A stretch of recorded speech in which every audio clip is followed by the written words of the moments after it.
Hey, good morning, everybody. Welcome. It's the sixth edition of Own the Phone. We have an amazing guest with us today. Not only do I consider him a great friend, but I also consider him my brother. He's had a huge impact on the lives of thousands of real estate agents across the United States and Canada. And he's going to tell a very inspirational story today and show you that no matter what age you are, that you can make great things happen in your life. It's time to own the phone.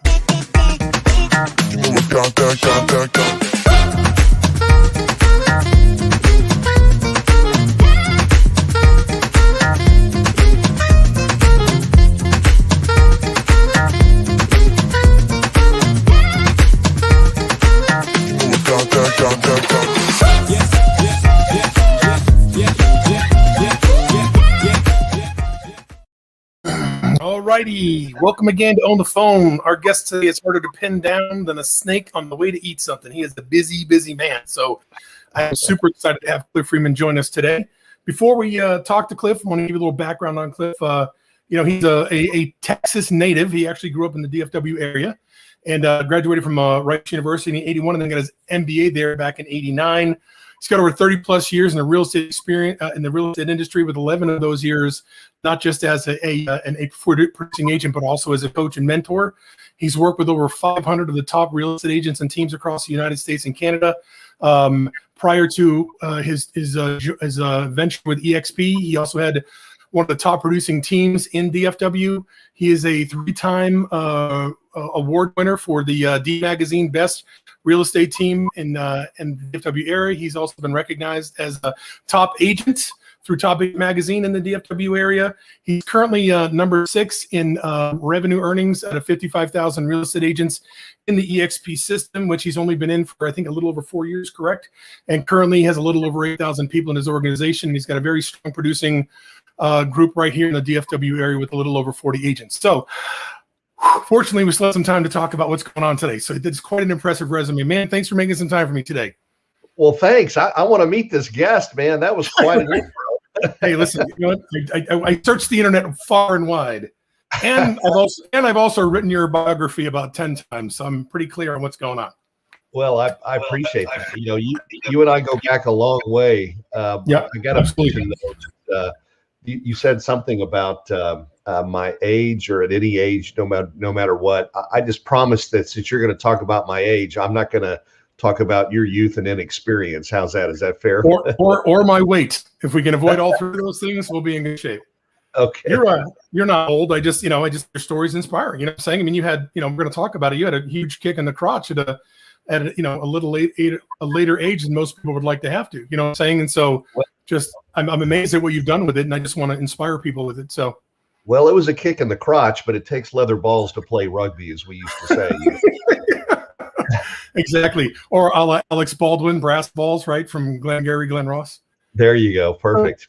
So let's this, I've known you for 11 years, and I know your entire story, my entire story, but a lot of folks don't know how you arrived here. So, I mean, the first thing is just kind of tell us a little bit about your origin story, growing up in the DFW area. I know your parents both in the service. So why don't you kind of start there? Well, so how I arrived here, let's see, there was this boat. I think it was called the Santa Maria. You're not Italian or Spanish, no, no. No, sir. Yeah, well, my growing up is, it was pretty middle class. It's not very exciting, although I did get to grow up with some really cool people, and my parents were wonderful parents, and they were modest, having grown up during the Depression, and it was sort of the grapes of wrath out in West Texas. And my dad was actually from Honey Grove, Texas, and East Texas, and my mom was from Idalou, which is right outside of Lubbock. And so they that whole generation was, we call that, my dad he was a little late for WW2, but he got into Korea, and we call that the greatest generation and stuff. So it was back when heroes were heroes. I had heroes, John Wayne, and people, and we didn't. The only way we knew when it was time to go home was when the sun went down. I mean, we just we didn't have phones, and I remember watching President Kennedy, the coverage of Walter Cronkite breaking in on CBS News on a black and white TV in my bedroom. saying that Kennedy had been shot and stuff. And so it was a whole different world. My parents drugged me. They drugged me every Sunday to church, and it was just a very white picket fence, nice car in the yard, that type of thing growing up. Although I did get to go to St. Mark's. My parents busted their hump, make the tuition payments to get me in there, and I got to go 12 years. So I got to hang with some really cool people, and I think that helped a lot, in my kind of perspective on things. I also spent some time, doing some work in other areas, and I was in South Africa for a while, and I think I probably had my first conscious thought, when I made that trip and saw how other people lived, and that kind of helped me understand the world. By the way, I'm just going to throw this out there, but have you read or listened to Matthew McConaughey's book, Green Lights? No, I haven't. Oh, it's fantastic. So it reminded me a little bit, some of the things, like he was a foreign exchange student and I did my time in South Africa. But anyway, long story short, is you learn, once you get outside the hedges of your backyard, you really start to learn. So, I was able to develop, I think a little different perspective on life than a lot of my friends, who just spent all their time in Dallas and didn't really get a chance to, experience how the other world lives, the rest of the world. So anyway, I went on and went to Rice. That was, when I was in South Africa, that was a summer internship during my MBA. And there was a stint there. I mean, I was on the 10-year plan at college. It took me a while. My parents decided to get, of all things, divorced while I was a sophomore in college. And, I was an only child, so it didn't really set well with me. And my reaction was I was really angry, and I just kind of blew off the first semester of my junior year, got kicked out of school, and went to work in the bar and restaurant business. So I was a bartender, actually got a small bit piece in Urban Cowboy when that was filmed in Houston, and continued down that path, wound up running one of the largest nightclubs in Texas when I was 23, and just really trying to find myself and going from one place to another, and how Tony Robbins talks about the need for the human needs for attraction. It sort of evolves around Maslow's theory, but it's a little deeper than that. The need for association and things like that, and I was trying to find that. I felt like I had kind of lost things when my parents split up, lost a big part of my heart. So anyway, long story short, they wound up getting back together. I got my act together, got back into school, and finished, went right into B school, and the rest is history. I went to work for Kidder Peabody out of grad school. One of the kind of more notable things that we did was we were the firm that took CompUSA public. I was involved a little bit in getting that deal together. I knew the founders from Dallas.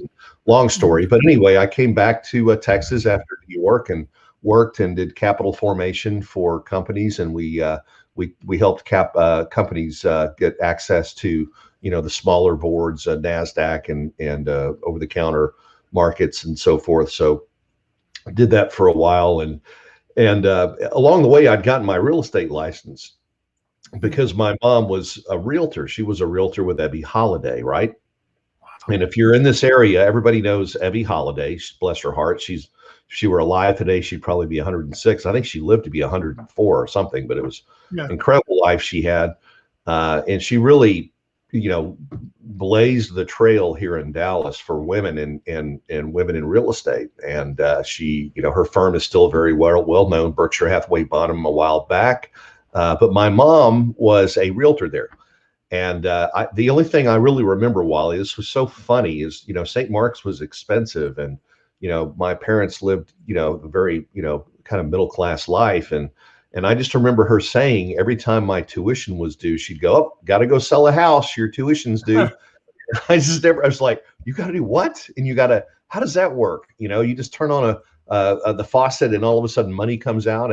And so, back then we were all brought up in traditional, you go to work for a corporation, it's a life gig, right? You want to be there and build up a retirement, and that's the path. And I just could never figure out what my mom did, until I got into, out of the nest and into grad school. I studied entrepreneurship and in the MBA program at Rice, and really got to, have some fun with that. And I mean, real estate really is, it's the Wild West, man. It's like, it's the last place where you can go as an entrepreneur, and really without a lot of capital, without any capital to speak of, you can sell assets that you don't have to finance or own. You don't have to build them or create them. And these are the largest assets that most people will own in a lifetime. So the real estate business has a lot of leverage. It's a ton of leverage in real estate, but it's also very competitive. And you've really, and thank God for people like you that, I mean, I remember the day I walked in with Mike and Jay into your office at Kinder Reese, and I had done some coaching at Keller Williams as the productivity coach, but I'd never worked with anybody as good as you were, and you put me under your wing, and so did Mike and Jay, and I'm forever grateful what I learned working with you guys. But it was fun. I mean, I had a pretty good life, young and just really, I played a little bit of rugby in college, and I too, who was that guy that just got put up on the Supreme Court? The guy the last guy that got on there. Not Kavanaugh. Yeah, Kavanaugh. Yeah, I like to drink beer just like you did, and so college was a lot of rugby and beer and girls and stuff like that. But pretty normal upbringing, I'd say. All right. Yeah. I one of the things I've always appreciated about you is the diversity of your background and your skill set, and you really become a student of your craft, right? I mean, you worked in the loan industry, you taught classes for the real estate schools, you were a representative for the state, correct? For what is it, the Board of Realtors, or for the, I'm not sure, I forget what it was, you were state rep, right? Weren't you? I was on the Texas Mortgage Fraud Task Force. I was actually on the Conventional Mortgage Finance Committee for National Association of Realtors. I was on the board of directors of DAMB. I've lobbied in Texas and in Washington a little bit, nothing heavy, but I've been up there and visited with our representatives. But yeah, it's fun. That was a lot of fun. Yeah, I think you have a really 360-degree view of the real estate industry, where you can add a lot of value at a number of different levels. And I think that's what has attracted people to you over, the many years that you've been in the business. And, when you came to work with us, it's not like you were some lump of clay. You know what I'm saying? You already had a tremendous skill set and a tremendous amount of knowledge, and had sold a bunch of homes. So, I mean, I appreciate the kind words, but it's not like we took you, off the scrap heap and said, okay, let's see if we can't turn this guy into a coach. I mean, you were already well heeled in a lot of different areas. So, I mean, it's not, I appreciate the kind words. So let's, as we talked about before, the purpose of this call for me is obviously to get people to meet, super successful people that they may not have met before. And even though there's a lot of crossover in our groups, I still have people, that have not met you. But, we're going to talk about the amazing success you've created for yourself lately, and you've done for yourself and the people that are aligned with you. But I'm kind of interested in, the dip, what I'm saying, because there was a dip, and people need to know that a dip comes in life for everybody, and that you have a choice of what you're going to do when the dip comes. And irrespective of what age you are, the dip does not mean that life is over. You know what I'm saying? So I want you, if you could, just talk a little bit about, when that happened about 12 years ago. Yeah, roughly. Yeah. It's really funny. And, I have a podcast too, and I interview you're going to get to talk about that too. So I'm excited about that. Some really high caliber people. And it's a study that I have, it's a continuing study that I have going on. And the study supports that most super successful people have been to a place in life that they never want to go back to. And they will fight, scratch, claw, do whatever it takes. They'll work 100 hours a week to never have to go back to that place in life. And, I think all of us at some point experience hitting rock bottom. And I'm going to add this because I think it's important. Some people need to hear this. I think God has a plan for you to hit rock bottom during your life at some point, so that you'll know who the rock at the bottom is and who you can stand on to get up and go take care of business. And that was a point in my life where, I got really, we get close to God, your maker. And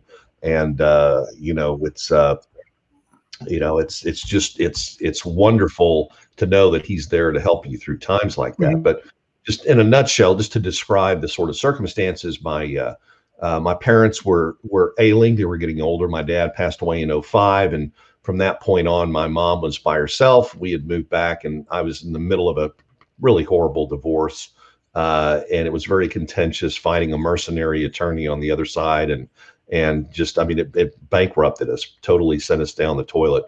I was wound up. I had a house that I had to give back, and I wound up moving in with my mom to take care of her.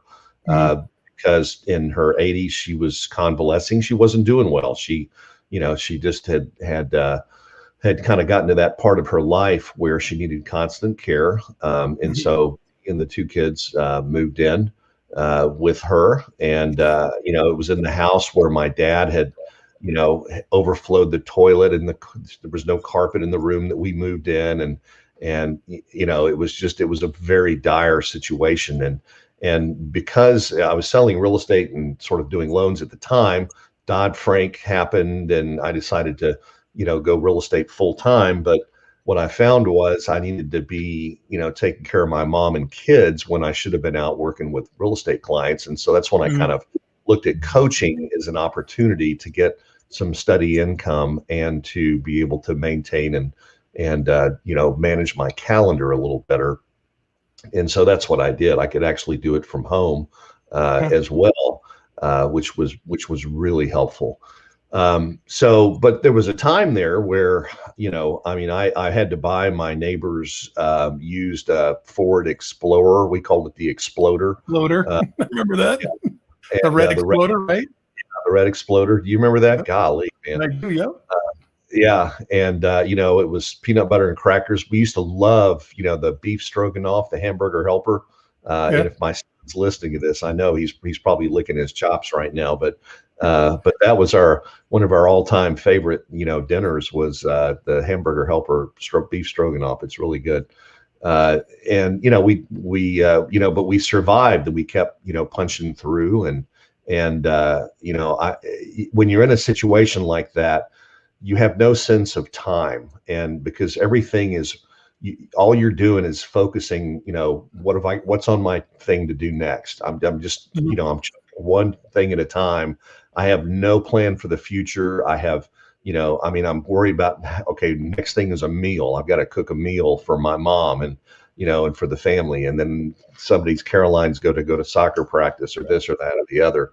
And so you kind of just, your whole precepts, all your vision, or what you see around you changes. It becomes sort of like you're in this little time vacuum. It did for me.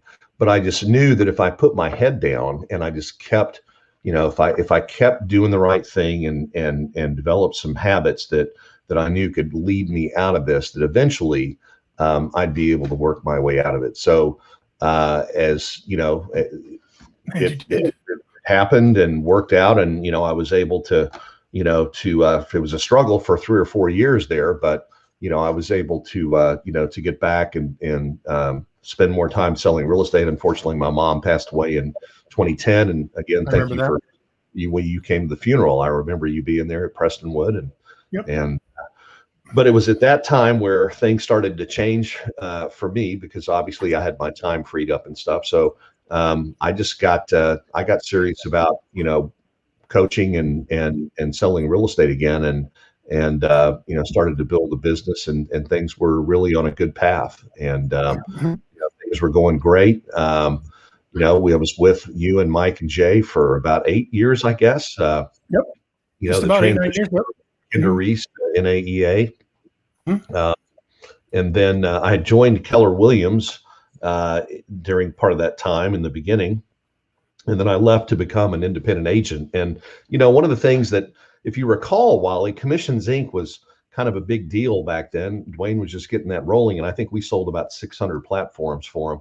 And in real estate, I needed to generate leads, but I Mhm. couldn't get access to that because, like, Mike and Jay had the Dallas market and everything. And so I had to get creative, and I got a Real Geeks website and started doing pay-per-click for myself, and over time got really good at it. In fact, I had about 8 agents across the country who had hired me specifically to set up their internet lead generation. We had San Francisco, Seattle, Boise, Kalamazoo, Michigan. I can't even remember all the different places now, but that's kind of what I had become known for, was generating a lot of buyer leads, kind of a little bit like how Glenn Sanford got his, claim to fame in real estate. He was, one of the first to generate tons of leads on buyer IDX websites up in Washington State, where he was up there. So anyway, did that as an independent broker here in Dallas for a while, and Mike and Jay shut the coaching side of the program down to pursue partners and things like that, and I was really interested in continuing coaching, so I got plugged in with Lars Hedenborg, who used to be one of our clients at in fact, I coached him. You and I did a little bit. I did a little bit. You coached him a lot more than I did, but back in 2010 or 11, something like that. And Lars was kind enough to offer me a spot on his team there. So I did that for about a year, and then got introduced through Brent Gove, another great friend of ours, to a little small, tiny brokerage that had 1,500 agents called eXp Realty.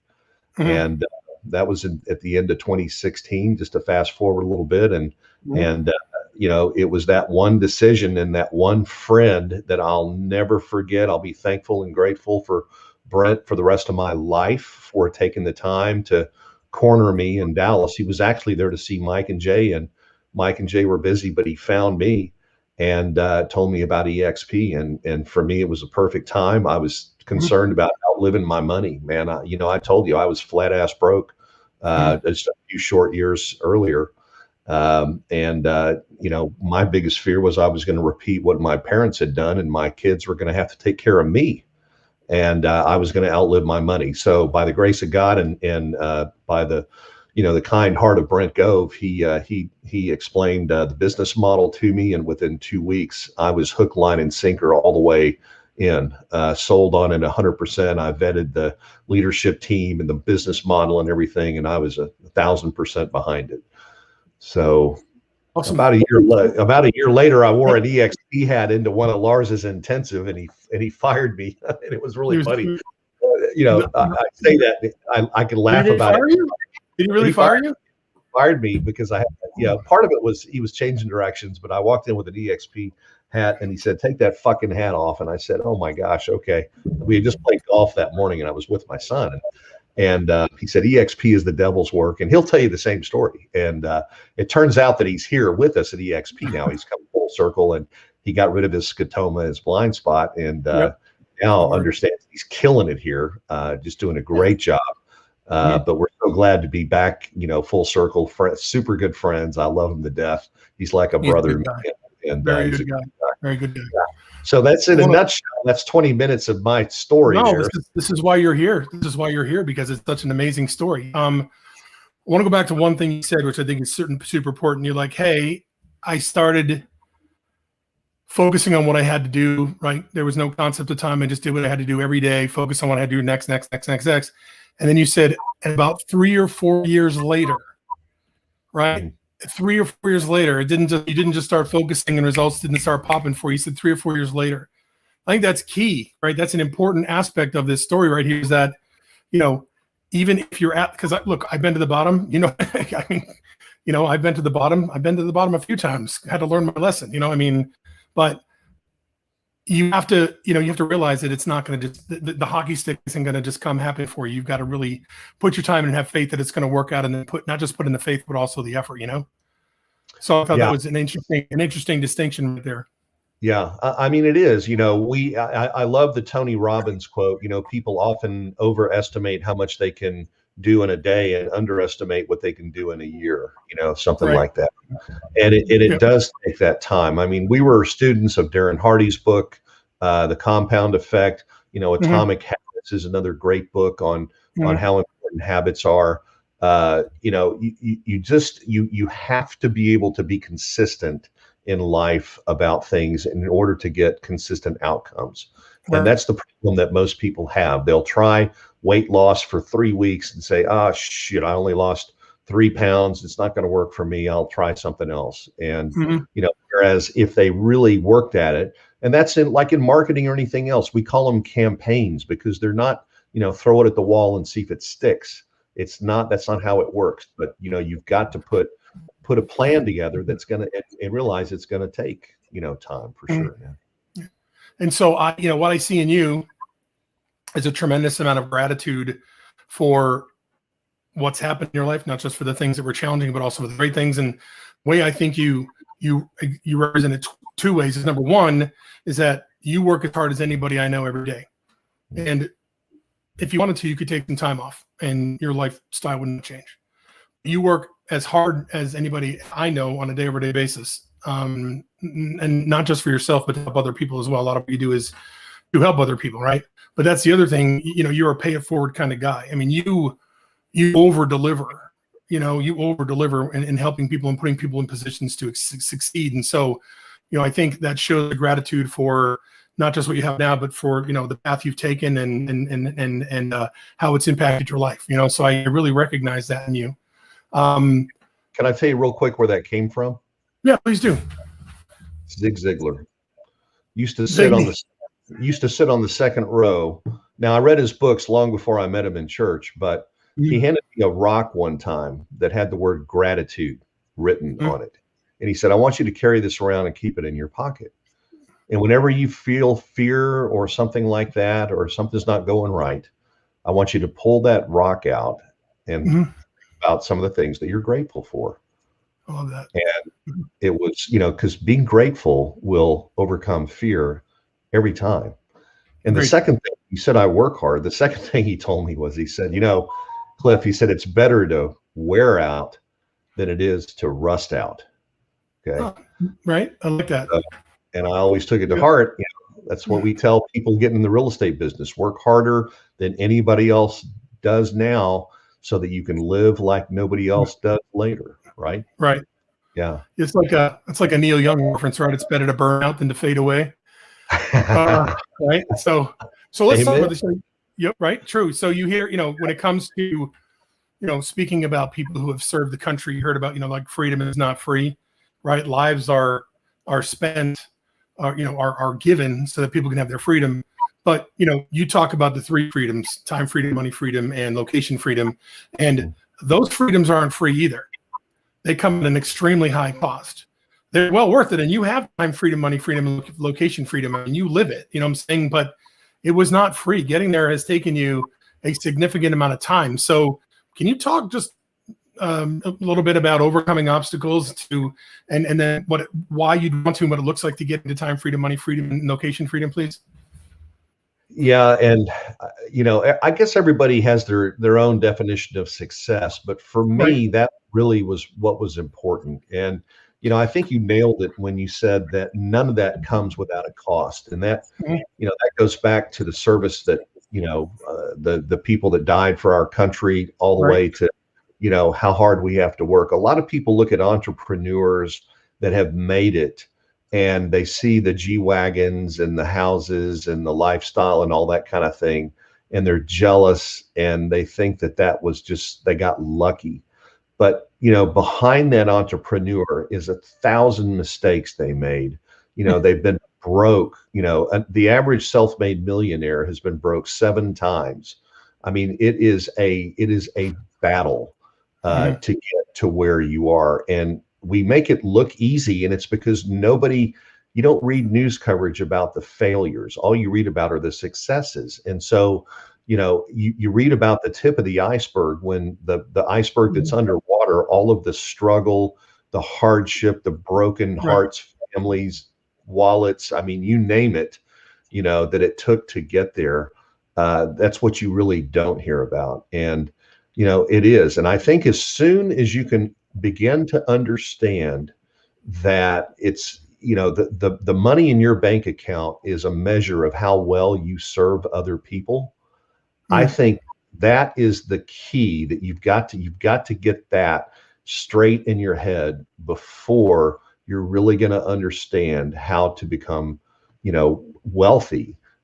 because that's really what it's all about. And it took me a while. I mean, listen, we all grow up a little self-centered, but it wasn't until that I realized that I could, it's the old Zig Ziglar thing. I hate to use, this is almost colloquial, I but love Zig. I'm a huge Zig fan. Zig it up. You can get anything you want in life if you just help enough other people get what they want. And, so much of what he said was true. And, I kept hearing it and hearing it and hearing it. And then, I started to really believe in it. And I think that's what, gave me the perseverance, the strength to push through, the times when most people would give up. And you know how it is when we coach people. We talk about people swimming halfway across to the English Channel and then turning around and swimming back. Well, why the heck stop? You're halfway there, right? Right. But it's but it's that whole, just that mindset of being of contribution, and also a mindset of abundance. People run around with a mindset of scarcity. And they're afraid that there's not enough sand on the beach. Therefore, they don't want to go to the beach. They're afraid the beaches are going to run out of sand or something. And, it's just one of those things where, that 5.5 inches between your ears, once you get that under control, it's amazing what you can do. I think for you, it's 6 inches because you've got a much bigger brain than I do. I think for me, no, it's like your brain is bigger than mine. We've talked about this before. My brain would roll around in your head because you've got a much bigger brain. So, so obviously, just to kind of put a bow on that, time freedom is being able to use your time any way you want to. Money freedom is having the money to do whatever you want to do, or wherever you want to do it, and not have to worry about how it's going to impact your financial situation. And then, location freedom means if you want to, you can work from Mars, right? I mean, that's pretty much it in a nutshell. That's really it. And with the advent of the internet and we just have great, this country is wonderful. It gives us so many opportunities that, and it's a shame. It breaks my heart that people fail. One of the benefits of going and living and staying in Soweto, or going to Crossroads outside of Cape Town and seeing people live in squalor, one of the things you realize is that they can still find joy in life, even without all the crap that we have, the noise that we have in our lives.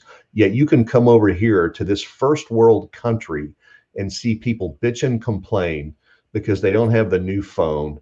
They're not getting enough likes on Facebook and stuff like that. I mean, we have a sickness in our country here that I think, and my dad was a smart guy, and what he said about that is he said, forget the service. He said, everybody needs to spend 2 years in the Peace Corps between that'll show you, to really see how the rest of the world lives, and that'll put it in perspective for you. But I think that if you don't get out and see how the rest of the world lives, you'll really never appreciate it, how damn good we have it over here. Even if you don't have it that damn good, you still have it damn good comparatively. Absolutely. Right? Yeah. You got a roof over your head, water. you got a lot of other people. Drinking water. Yeah, sure. Literally. Yeah, potable water. Yeah. So real quickly, tell people where they can find you.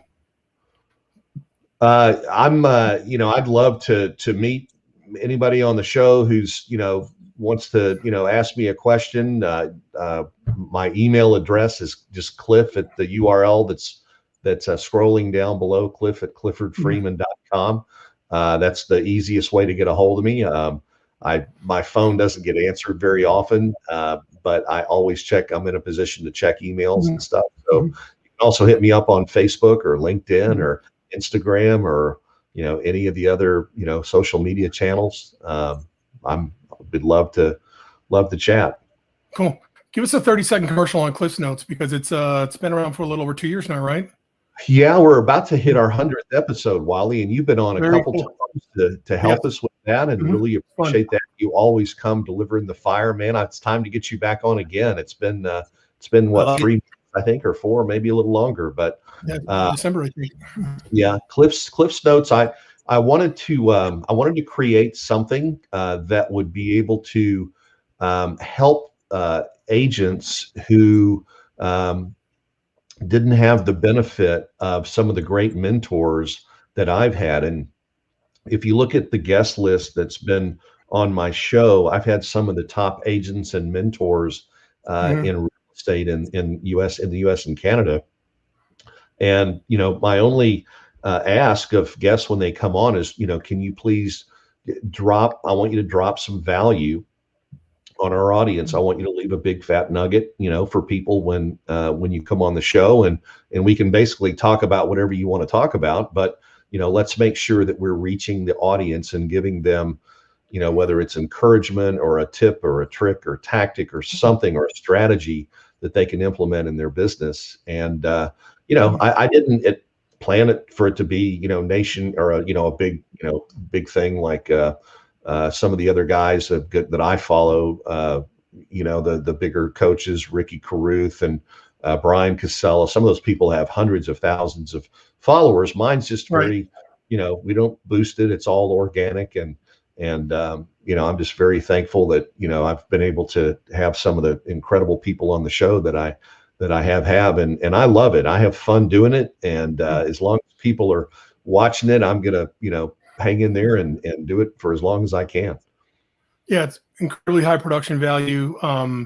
Every guest that comes in, whether you're a real estate agent or not, there's a tremendous amount of just entrepreneurial value in general. It doesn't have to be a real estate agent to appreciate a lot of the stuff that people share. I think a lot of the messages, will cross a variety of different industries, and it's good entertainment value. You always get a couple of good laughs when Coach Cliff is there. He always tries to keep it light when he can, and C3 there is with you. He's your straight guy, right? He's a straight man. So yeah, exactly. And so best place to find that is probably on Cliff's Notes on YouTube, on Facebook. Yeah, you can just Google it, Cliff's Notes Real Estate Podcast. But I'm super excited. You started your podcast actually since you were on our show last time, and I've seen your show, man, and I'm just really proud of you, for starting this. And one of the things that you work directly with our real estate team here in Dallas, and you continue to do an amazing job of helping people become friends with the phone instead of it weighing 1,000 pounds. And you really are such a master of helping people get their mindset under control and defeat those things in their subconscious and even in their conscious that they tell themselves that they can't do. I mean, you've worked with a lot of people. I mean, I guess if we were to, make a list of the people that you have changed, and you got, if you got 10 cents on every dollar they made, you'd be one of the richest guys in the world, because you sincerely have helped people turn around and just do amazing things with just a telephone. It's crazy. Wow, thank you so much, and I feel much the same about you. Thank you so much.